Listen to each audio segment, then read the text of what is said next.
There exists a particular form of historical transition that occurs not through sudden dramatic collapse, but through the steady accumulation of failures that reach a critical threshold beyond which reversal becomes impossible. We are witnessing precisely this kind of transition unfold in real time as the year 2025 marks the definitive end of Western dominance over global affairs, a dominance that has shaped international relations, economic systems, and political structures for more than 5 centuries.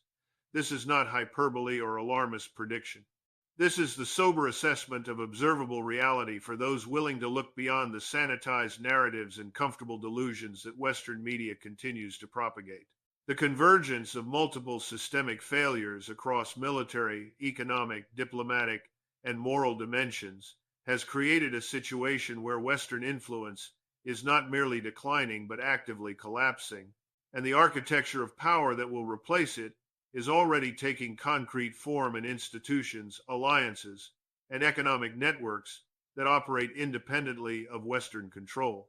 What distinguishes 2025 from previous moments of Western difficulty is the simultaneity and the irreversibility of these failures.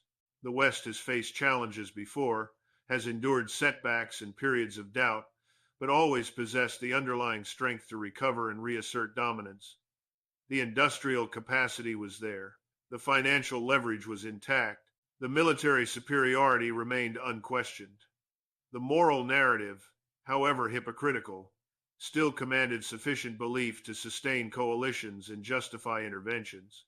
All of these pillars are now crumbling simultaneously, and the time required to rebuild them exceeds the time available before their absence produces catastrophic consequences for Western power projection. For those who value analysis grounded in material reality rather than ideological wishful thinking, who seek to understand the actual mechanics of power rather than the myths that sustain institutional legitimacy, I encourage you to subscribe to this channel and activate notifications. The content you are about to encounter represents exactly the kind of information that algorithmic suppression systems actively work to minimize because it challenges the foundational narratives that Western establishments require for maintaining domestic consent and international acquiescence. The military dimension of Western decline has reached a point of exposure that can no longer be concealed through public relations management or selective reporting. The proxy war in Ukraine, which Western leaders confidently predicted would result in Russian strategic defeat, economic collapse, and potentially regime change, has instead produced the exact opposite outcome while revealing catastrophic weaknesses in Western military industrial capacity that were previously hidden from public view. The United States and its European allies have transferred unprecedented quantities of advanced weapons systems to Ukrainian forces over the past 3 years. Javelin anti-tank missiles, HIMARS rocket artillery, Patriot air defense batteries, Abrams tanks, Bradley fighting vehicles, F-16 fighter aircraft, Storm Shadow cruise missiles, and countless other platforms representing the pinnacle of Western military technology have been deployed to the theater with the explicit goal of inflicting unsustainable losses on Russian forces and demonstrating the superiority of Western military systems. The results have been devastating for Western credibility. Every wonder weapon that was supposed to transform the battlefield and turn the tide of the conflict has failed to achieve its promised effects. The javelins that were going to destroy Russian armor in overwhelming numbers proved effective in limited early engagements but could not prevent Russian advances once tactics adapted and defensive measures improved. The HIMARS systems that were going to strike deep into Russian logistics and command centers caused disruption but did not break Russian operational capability. The Patriot batteries that were supposed to provide impenetrable air defense have been struck and damaged by the very hypersonic missiles they were designed to intercept. The Western tanks that were going to spearhead Ukrainian offensive operations have been destroyed in numbers that make their continued deployment questionable. The F-16 fighters that were going to establish air superiority have barely been deployed because the air defense environment makes their survival doubtful. Each failure has been accompanied by excuses and explanations about insufficient training, inadequate numbers, or improper employment, but the pattern is undeniable. Western weapon systems designed for conflicts against technologically inferior opponents are proving inadequate against a peer adversary that possesses modern air defenses electronic warfare capabilities, and most critically, the industrial capacity to absorb losses and continue fighting. The fundamental problem extends far beyond the performance of individual weapons platforms to the underlying industrial capacity required to sustain military operations. Western nations have depleted their stockpiles of artillery, ammunition, air defense missiles, and precision-guided munitions at rates that their defense industrial base cannot match. The United States currently produces approximately 14,000 artillery shells per month, while Ukrainian forces in a single theater expend that quantity in less than 2 days of intensive operations. European production is even more limited, with some NATO members having exhausted their ability to provide additional ammunition without compromising their own defense requirements. Russia, by contrast, has mobilized its industrial economy for wartime production and is manufacturing ammunition at rates estimated to exceed 2 million rounds annually, with capacity to increase further if required. This disparity is not marginal. It represents a fundamental difference in economic structure and strategic priorities. Western economies optimized for financial efficiency and shareholder value over decades systematically dismantled the industrial redundancy and surge capacity that would be essential in sustained conflict. Russian and Chinese economies retained or rebuilt precisely those capabilities that the West discarded as inefficient. The result is a situation where Western militaries possess technological advantages in certain domains but lack the industrial depth to exploit those advantages in prolonged operations, while their adversaries possess the capacity to sustain losses, adapt tactics, and ultimately prevail through superior production capacity. The exposure of this weakness has profound implications that extend far beyond the immediate theater of operations in Ukraine. Every nation that has based its security planning on American or NATO defense guarantees is now forced to recalculate the value of those commitments. If the collective military-industrial might of the United States and Europe cannot provide Ukraine with sufficient ammunition to conduct effective operations against Russia alone, what confidence can Taiwan have that America would be able to sustain operations against China in a conflict over the island? What assurance can Poland or the Baltic states derive from Article 5 guarantees when NATO stockpiles have been depleted to levels that would provide only days or weeks of combat capability in a high-intensity conflict? The entire architecture of Western security commitments rests on the assumption of overwhelming military superiority and inexhaustible industrial capacity. Both assumptions have been definitively disproven by the events of the past 3 years. To understand how Western influence arrived at this terminal point, we must examine the historical trajectory that transformed the dominant powers of the post-Cold War era into the declining forces of today, struggling to maintain relevance in a world that has moved beyond their capacity to control. The roots of this decline extend back to the period immediately following the dissolution of the Soviet Union, when Western leaders convinced themselves that history had ended, that liberal democracy and free market capitalism had permanently triumphed, and that the rest of the world would inevitably converge toward Western models of political and economic organization. This moment of triumphalism in the early 1990s produced a series of strategic decisions that seemed reasonable within the ideological framework of the time, but have proven catastrophically misguided when confronted with the realities of great power competition. The first critical mistake was the assumption that military force could be safely downsized and optimized for limited interventions against weak opponents rather than maintained at levels necessary for pure conflict. Western nations systematically dismantled the industrial base that had been constructed to confront the Soviet Union. Defense budgets were slashed, production facilities were closed, the skilled workforce retired or moved to other sectors. The supply chains that provided raw materials and specialized components were allowed to atrophy or were outsourced to foreign suppliers in pursuit of cost reduction. The logic seemed sound at the time. Without a peer adversary, why maintain expensive redundancy in military production? Why stockpile vast quantities of conventional munitions when precision weapons could accomplish objectives more efficiently? The peace dividend was politically popular and economically attractive.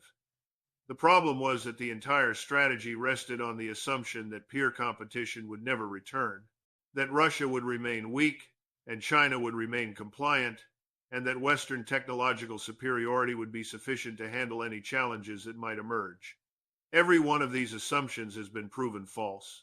The second critical mistake was the decision to prioritize financial sector growth and service economy development while treating industrial manufacturing as a low-value activity to be outsourced to locations with cheaper labor and fewer environmental regulations. Western corporations transferred entire industries to China and other Asian nations in pursuit of short-term profit maximization. The justification was that Western economies would maintain dominance in high-value activities like design, innovation, and finance, while less developed nations handled the supposedly menial work of actually making things. This division of labor was presented as the natural evolution of advanced economies and as a mutually beneficial arrangement that would integrate China into the global system while preserving Western economic leadership. The outcome has been the transfer of real economic power from west to east on a scale unprecedented in human history. China now controls the supply chains for rare earth elements, advanced electronics, manufacturing, pharmaceutical ingredients, and virtually every category of industrial production that matters for both economic prosperity and military capability.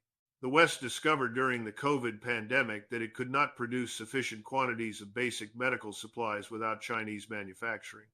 It is discovering now that it cannot produce weapons systems at scale without components sourced from the very nation it identifies as its primary strategic competitor.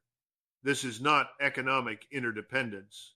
This is economic subordination masked by the language of globalization and comparative advantage. The third critical mistake was the belief that the rest of the world would passively accept Western dominance and would continue to operate within institutions and frameworks designed to perpetuate that dominance even as the underlying power realities shifted. Western leaders assumed that the United Nations, the International Monetary Fund, the World Bank, the World Trade Organization, and the broader architecture of international institutions would continue to serve Western interests because these institutions had been created by the West and reflected Western values and priorities. This assumption failed to account for the possibility that other nations might build alternative institutions when existing ones proved unresponsive to their interests. The BRICS organization began as a relatively informal economic forum but has evolved into something far more substantial as nations recognized that Western-dominated institutions would not reform to reflect changing power realities.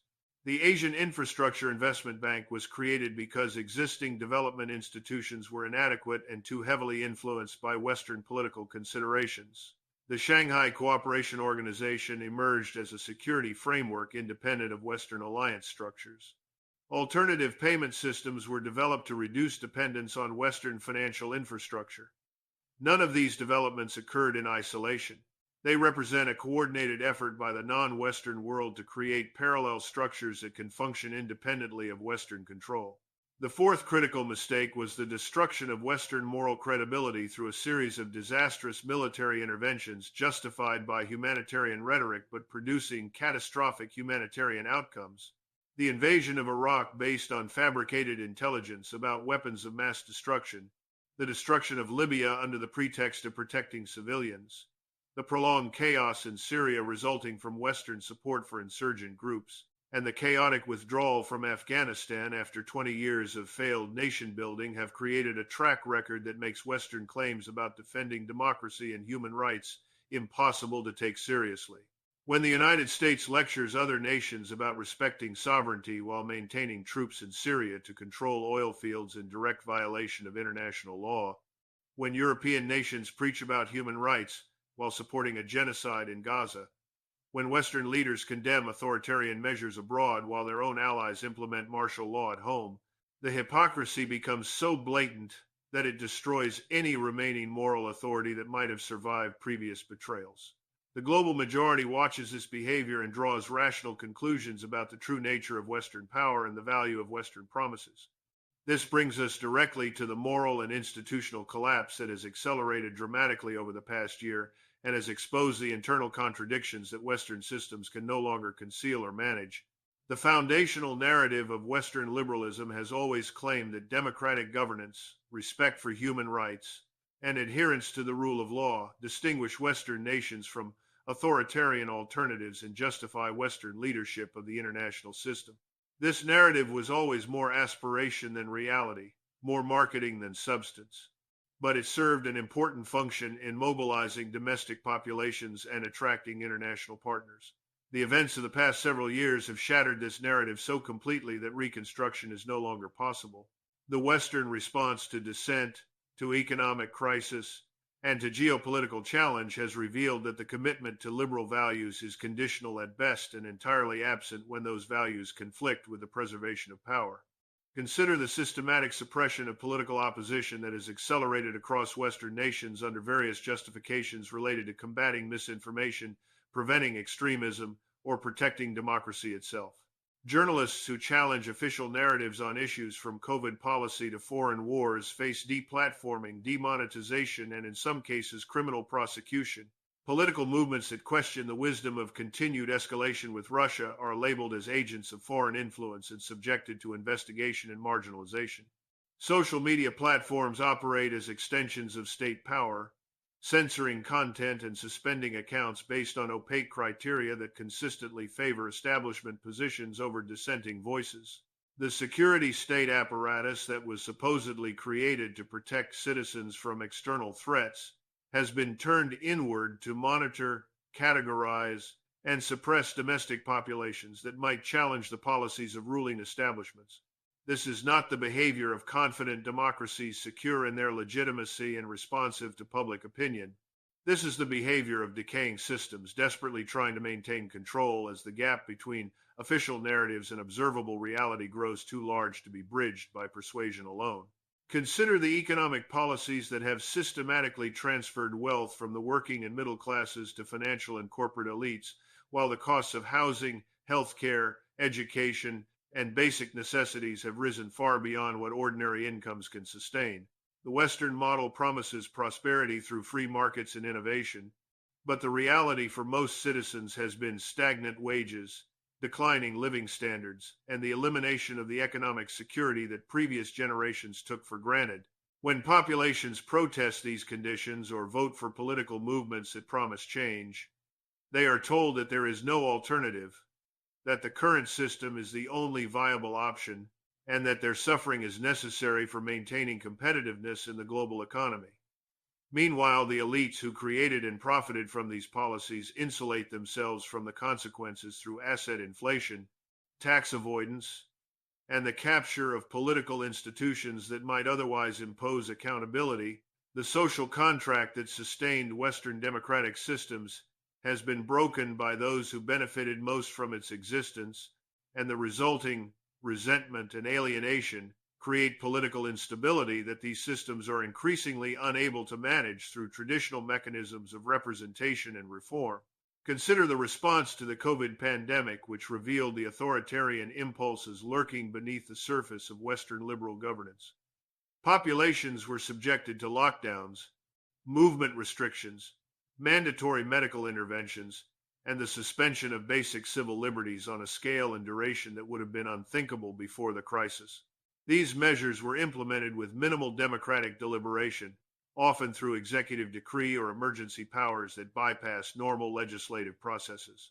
Those who questioned the necessity, proportionality, or effectiveness of these interventions were systematically silenced, vilified, and excluded from public discourse regardless of their credentials or the merit of their arguments.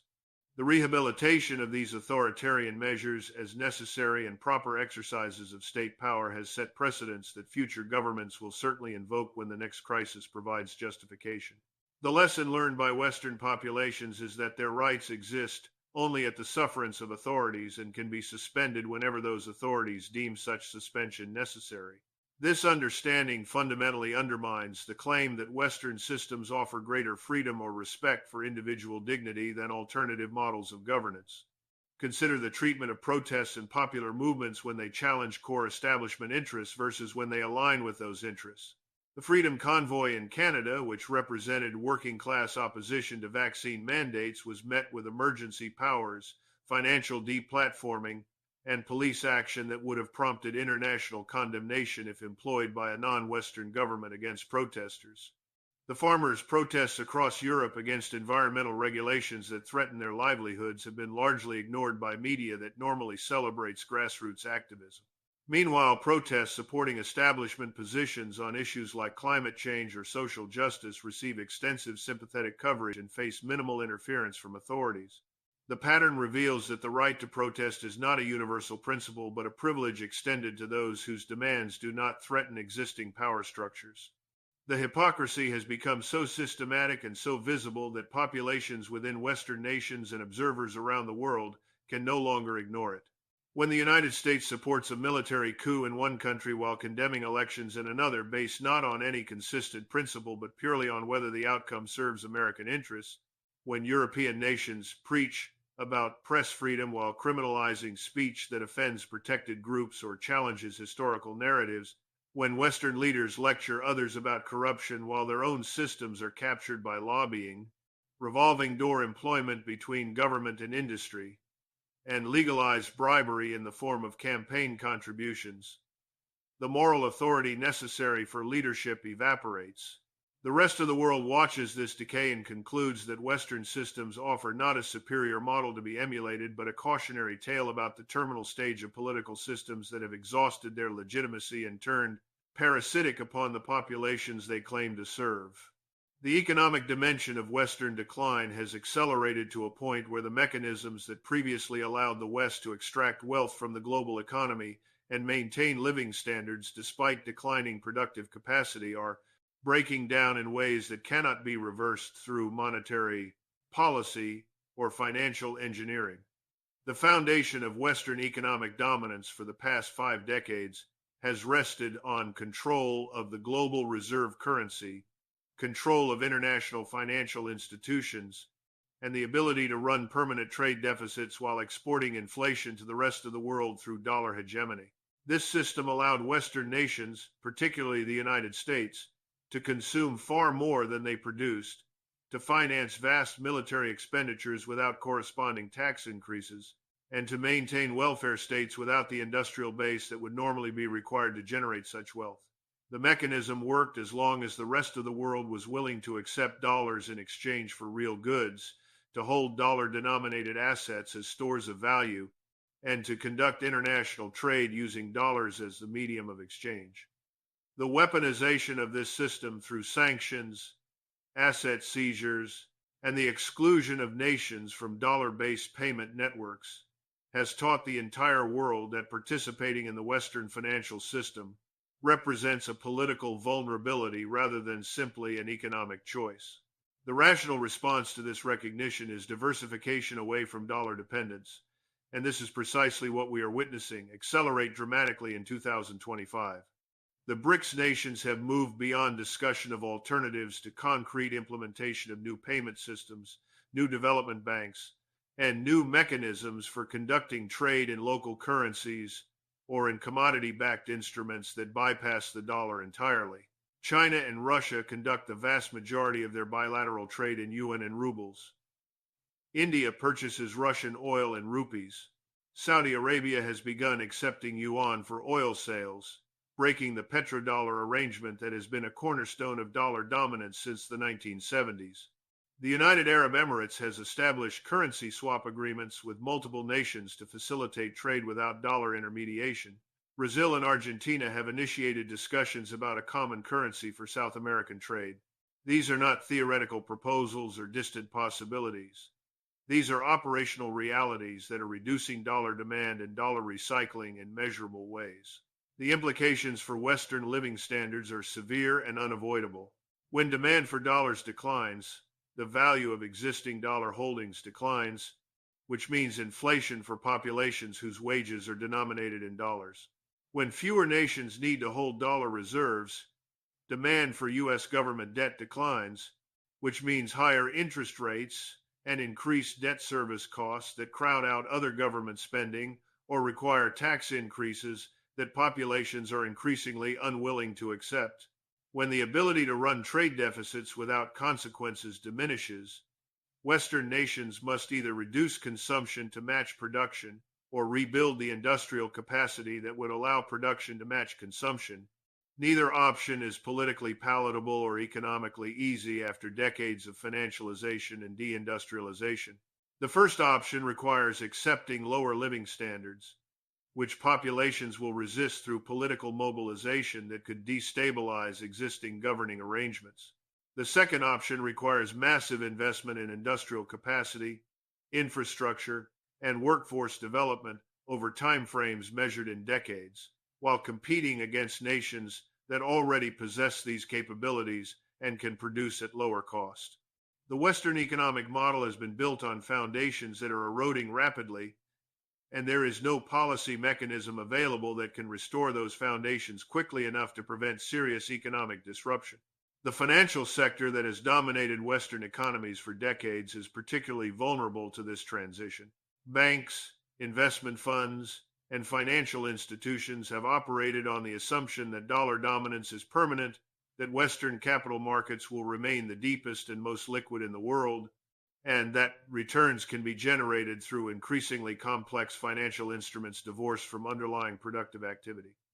The shift toward a multipolar currency system undermines all of these assumptions simultaneously.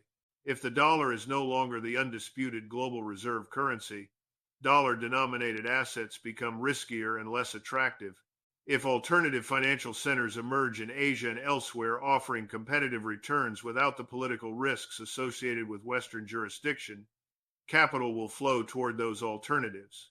If the profitability of financial engineering declines because the underlying conditions that made it possible are changing, the entire business model of Western finance comes under pressure. The result will be a painful adjustment as economies that have become dependent on financial sector profits and employment must redirect resources toward productive activities that have been neglected for decades. The debt burdens that Western nations have accumulated represent another critical vulnerability that becomes acute in this transition.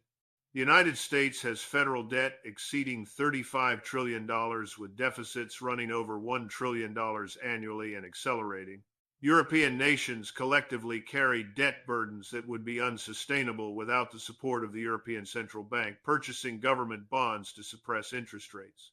These debt levels were manageable as long as interest rates could be kept artificially low through central bank intervention and as long as the rest of the world was willing to purchase Western government debt as a safe asset. Both conditions are deteriorating rapidly. Central banks face the impossible choice between allowing inflation to accelerate if they keep rates low or causing debt service costs to explode if they raise rates to combat inflation. Meanwhile, international demand for Western sovereign debt is declining as alternative reserve assets become available and as the political risks of holding assets that can be frozen or seized become more apparent. The endgame for this situation is either explicit default, which would destroy Western credibility and access to international capital markets, or implicit default through inflation, which would destroy the purchasing power of savings and wages while potentially triggering social unrest and political upheaval. Neither outcome is consistent with the maintenance of Western economic dominance or Western living standards. This systemic economic and political failure has triggered a diplomatic realignment that is proceeding with remarkable speed as nations around the world conclude that their interests are better served by hedging against Western decline, rather than by maintaining exclusive alignment with a weakening bloc. The most significant development in this realignment is the expansion and institutionalization of BRICS as a genuine alternative power center rather than simply a talking forum for dissatisfied nations. The addition of Egypt, Ethiopia, Iran, Saudi Arabia, and the United Arab Emirates to the original BRICS members transforms the organization into a bloc that collectively represents nearly half of global population, more than a third of global economic output when measured by purchasing power parity, and a dominant position in global energy markets. This is no longer a peripheral organization of developing nations. This is a coalition that possesses the economic weight, the resource endowments, and increasingly the institutional infrastructure to operate independently of Western systems. The significance extends beyond simple economic metrics to the strategic capabilities that this coalition possesses. Saudi Arabia and the UAE bring not only vast oil reserves but also sovereign wealth funds with trillions of dollars in assets that can be deployed for development, financing, infrastructure investment, and the creation of alternative financial institutions. Iran brings significant hydrocarbon resources and a population with technical expertise despite decades of sanctions. Egypt controls the Suez Canal and serves as a bridge between Africa and Asia. Ethiopia represents the demographic and economic potential of East Africa. Russia provides military technology, energy resources, and extensive experience operating outside Western institutional frameworks. China provides manufacturing capacity, financial resources, technological sophistication, and the world's second largest economy.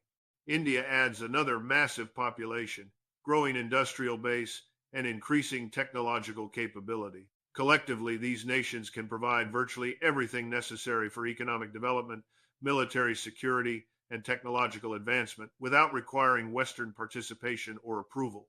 The attraction for other nations is obvious and growing. Why accept conditions imposed by the International Monetary Fund when the BRICS New Development Bank can provide financing without political conditionality? Why conduct trade in dollars and accept exchange rate risk and political vulnerability when alternative payment systems allow for bilateral trade in local currencies? Why align exclusively with Western security frameworks when multipolarity offers the option of balancing relationships and maintaining strategic autonomy? The answers to these questions are driving nations across Asia, Africa, and Latin America toward closer engagement with BRICS and reduced dependence on Western institutions. Turkey, a NATO member, has applied for BRICS membership and is actively hedging its security relationships. Indonesia, traditionally non-aligned, is deepening economic ties with China and Russia while maintaining a more distant relationship with the United States. Saudi Arabia has diversified its security partnerships despite decades of close alignment with Washington. Malaysia, Thailand, and Vietnam are expanding regional integration while reducing their economic dependence on Western markets. Mexico and Brazil are pursuing more independent foreign policies less responsive to American preferences.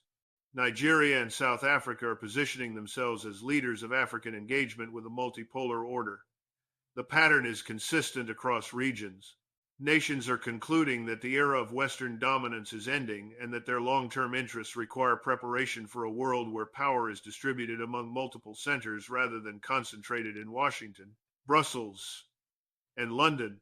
The Western response to this diplomatic realignment has been counterproductive and has accelerated the very trends it sought to prevent. Rather than adapting to changed circumstances through engagement, compromise, and the construction of mutually beneficial arrangements, Western nations have doubled down on coercion, sanctions, and threats. The result has been to validate the concerns of nations seeking alternatives and to provide additional motivation for building systems that operate independently of Western control. When the United States threatens secondary sanctions against nations that trade with Russia or Iran, it teaches the entire world that participation in dollar-based commerce represents a political weapon that can be deployed against them at any time. When European nations lecture others about democratic values while supporting authoritarian allies and ignoring human rights violations by partners, it demonstrates that Western principles are purely instrumental and applied selectively based on strategic convenience. When NATO expands despite promises to the contrary and despite the obvious security concerns this creates for Russia, it shows that Western commitments cannot be trusted and that security must be achieved through independent capability rather than through reliance on Western guarantees. Each of these actions pushes additional nations toward the conclusion that their future lies outside the Western orbit. We stand today at the threshold of a historical transformation whose implications extend far beyond shifts in relative power or the rise and fall of particular nations into the realm of civilizational reorganization and the fundamental restructuring of how human societies organize themselves, politically, economically, and culturally. The year 2025 marks not merely a moment of Western difficulty from which recovery might be possible, but rather the definitive end of Western dominance over global affairs and the emergence of alternative centers of power that will shape the future according to their own interests and values, rather than according to Western preferences. This transition is irreversible within any time frame relevant to current policy planning because the conditions that enabled Western dominance no longer exist and cannot be reconstituted. The industrial capacity has been transferred to other nations and cannot be rapidly rebuilt while competing against established producers with cost advantages and supply chain control. The financial mechanisms that allowed wealth extraction are being systematically dismantled as the rest of the world builds alternative systems designed explicitly to reduce Western leverage. The military advantages that enabled power projection are eroding as adversaries develop capabilities specifically designed to counter Western strengths while exploiting Western vulnerabilities. The moral authority that facilitated coalition building has been destroyed through a combination of disastrous interventions, systematic hypocrisy, and the visible decay of Western liberal institutions into authoritarian systems that differ from declared adversaries primarily in rhetoric rather than in substance. The diplomatic networks that once amplified Western influence are fraying as nations conclude that alignment with a declining power offers fewer benefits than hedging toward rising alternatives. Western nations face a binary choice about how to respond to this reality, though the direction they appear to be choosing suggests that rational adaptation may be impossible given the institutional interests and ideological commitments that dominate Western establishments. The first option is acceptance of multipolarity and adaptation to a world where the West represents one pole among several rather than the dominant hegemon capable of imposing its will globally. This path would require fundamental restructuring of Western economies to restore industrial capacity and reduce dependence on financial engineering. It would require acceptance that other civilizations have legitimate interests and alternative values that need not conform to Western preferences. It would require retrenchment from imperial overextension and focus on defending core interests rather than attempting to micromanage political developments in distant regions. It would require honesty with Western populations about the need for reduced consumption, increased savings, and investment in productive capacity rather than continued reliance on debt and asset inflation to maintain living standards.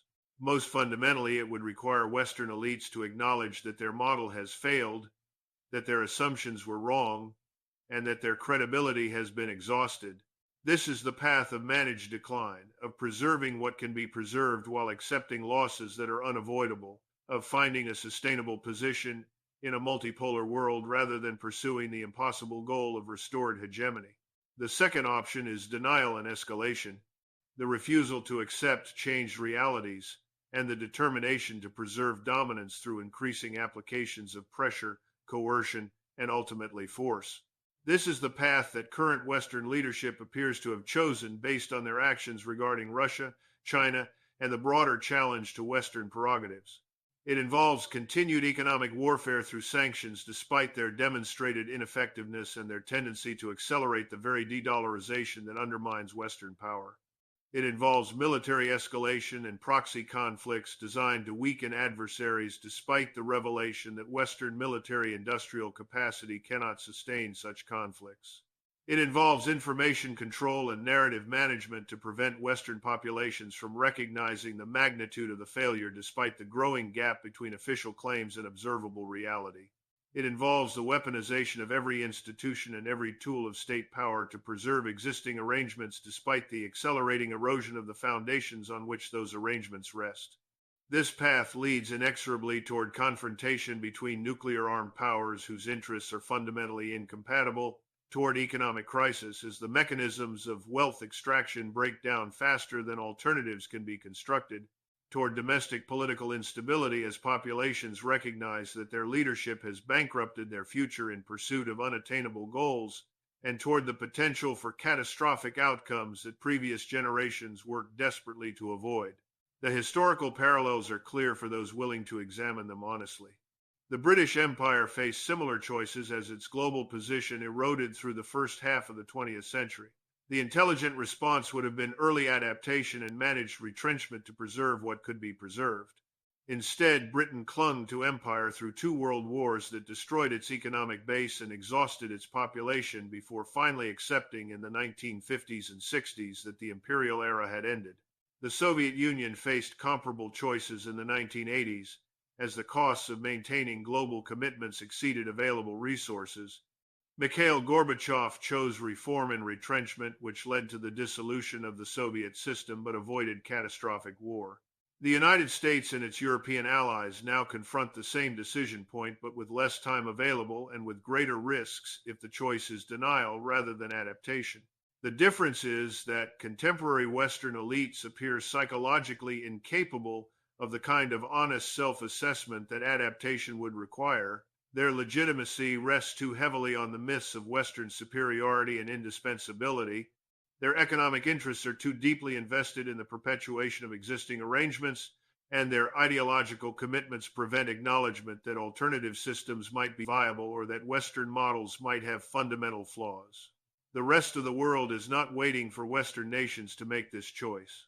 The construction of alternative institutions, the formation of new alliances, the development of new technologies, and the building of new economic networks are proceeding rapidly regardless of Western preferences.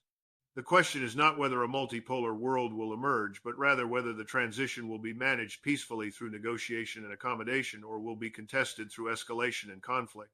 The year 2025 will be remembered as the moment when this transition became irreversible, when the accumulated failures reached critical mass, and when the illusion of continued Western dominance became impossible to sustain even through the most sophisticated propaganda and narrative control. This channel exists to provide analysis that examines these transformations with clarity and honesty, that cuts through official narratives to assess actual power dynamics, and that prepares viewers for the world that is emerging rather than maintaining comfortable delusions about the world that is disappearing. If you have found this analysis valuable, if you recognize the need for information sources that prioritize truth over ideology, then I strongly encourage you to subscribe to this channel and activate notifications so that you continue receiving content as these developments unfold. Share this analysis with others who need to understand the magnitude of what is occurring. The algorithmic systems that control information distribution actively suppress content that challenges establishment narratives, which means that your direct engagement through subscriptions, shares, and comments is essential for allowing these perspectives to reach audiences beyond the limited circles that algorithms permit. I want to hear your analysis and assessment in the comments section. First, do you believe that Western leadership possesses the institutional capacity and psychological flexibility to choose adaptation over escalation? Or are the ideological and economic commitments too deeply embedded to allow for rational adjustment to change circumstances? Second, for those of you living in nations currently aligned with the West, do you assess that your long-term interests are better served by maintaining that exclusive alignment or by hedging toward the emerging multipolar order? I will be reading your responses carefully. We are living through one of the great historical transitions, a moment that will define the international system for generations to come. Understanding these dynamics is not merely an intellectual exercise, but a practical necessity for navigating the profound changes that will reshape every aspect of global affairs over the coming years.